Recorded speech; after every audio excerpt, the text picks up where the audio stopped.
जी साहब ने जो तीसरी किस्त 250 करोड़ की रिलीज़ की, पहले तो उसके लिए शुक्रिया है कि कम से कम देर आए दुरुस्त आए कुछ तो किया है, मगर ये कुछ जो है बिल्कुल नाकाफ़ी है, बिल्कुल नाकाफ़ी है।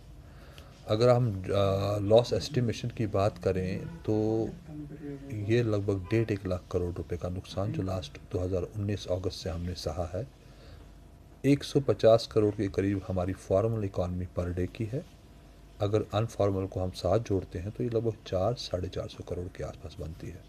उसके तखमीने से 1.5 लाख रुपए जो करोड़ रुपए का जो नुकसान है, ये इस सारे ताजिर, ट्रांसपोर्ट और बाकी बरादरी ने किया है।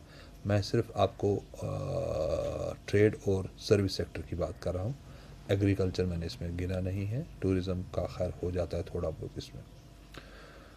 आगे देखे जाए तो जहाँ तक 250 करोड़ रुपए का जो हमें बताया गया है कि मोहतरम एलजी साहब ने फरमाया था कि इससे जो है हम अपने मुलाजमों की तनख्वाह भी दे पाएंगे और बाकी जो अखराजात हमारे हैं वो भी कवर हो जाएंगे।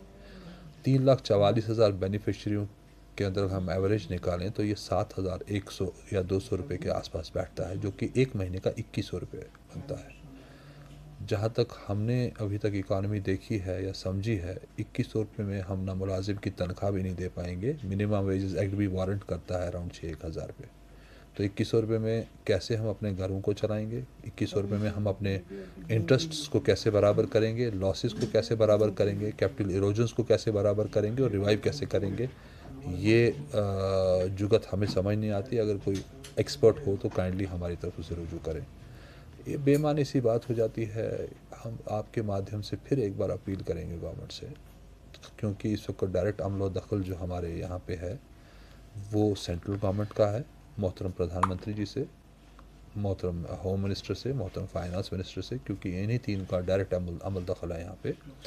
तो हम आपके माध्यम से उनसे डिमांड करते हैं कि कम से कम एक जामिया पैकेज लेके आइए, जो आपको कहीं ना कहीं फ़राख दिली का मुजाहरा करना पड़ेगा। आपको अपने जो कह लीजिए कि जो इसके जो सिस्टम्स को खोलना पड़ेगा। जम्मू कश्मीर के लिए एक स्पेशल पैकेज की हम डिमांड करते हैं आपसे, जो कम से कम 1.5 लाख करोड़ के आसपास हो। अगरचे फेजेस में ही आए उसका भी कोई इशू नहीं है।